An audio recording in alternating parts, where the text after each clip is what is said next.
This is the Randi Rhodes Show on 960 KNEW and online at 960knew.com. Hey there, Republicans. It's us, your friends at Republican Rehab. Okay, we get it. You who are sick and tired of hearing us use drug addiction as a metaphor for your addictions to conservative hypocrisy. But you don't protest that by using actual drugs. That's right. It turns out that a Tea Party Congressman has been busted for possession of cocaine. His name is Trey Radel.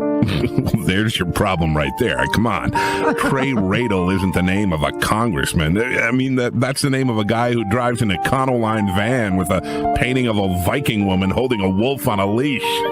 So, your man Trey bought 3.5 grams of coke, an amount referred to by Toronto Mayor Rob Ford as being out of coke. But for most people, it's actually a lot.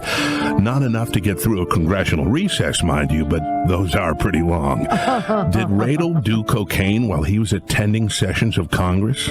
I'm guessing not, but only because this Congress is never in session. If he was high on the floor of the House, he was buzzed when he voted to require food stamp recipients to be drug tested, as Nancy Pelosi points out. It's really interesting, right soon on the heels, that date, on the heels of the Republicans voting to make sure that everybody who had access to food stamps was drug tested. It just, it's like, what? If you got food? Yes, it's like what? Well, it's like Tony Montana lifting his frosted face from a mountain of cocaine to tell his gardeners to pee in a cup. And that brings us right back to the conservative hypocrisy stuff. Look, it's not so much that you were doing drugs. It's that you were doing it while judging other people who weren't using drugs, as it turns out. The point is this. Your leader, John Boehner, is pickled most of the time, but he's not pushing an amendment to bring back prohibition. If Trey Radel wants to do lines, tell him to drop the line about poor people needing to be tested. Hey, we can help you, folks. We're Republican Rehab. Look us right in the eye and say hello to your little friend. He's a jackass. He is a jackass. You know what's amazing to me about the right wing at large? Never mind Trey Radel, who obviously is some backbencher we never would have heard of, but voted to drug test food stamp recipients who are mothers with 21 million children. Were they all going to pee in a cup? They can't even pee in a diaper yet. They can't pee in the potty. Okay? They're just learning.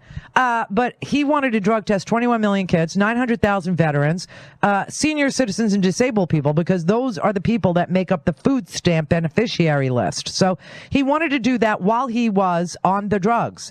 I find that, just so fascinating. And he says, getting caught was, hitting rock bottom. No, voting to drug test veterans and seniors and disabled people and women who work for a living and their children, that was hitting rock bottom. But I gotta say, here was the right wing at large. Remember, because Zimmerman was back yesterday in court, and it just, it's like everything old is new again, nothing new under the sun, people.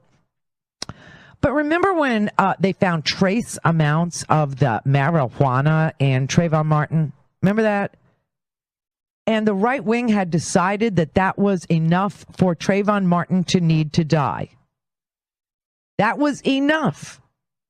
That the trace amounts of the marijuana was enough for George Zimmerman to get away with killing an unarmed 17-year-old kid who was coming home from a 7-Eleven with Skittles and an Arizona iced tea.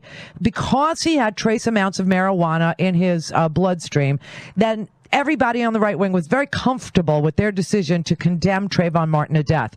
But here you've got a sitting Congress member who's got a drug dealer that apparently he's stiffed. I don't know what would make a drug dealer hate you enough to go to the police and say to the cops, which is what happened here. Hey, one of my customers buys a lot of coke, man.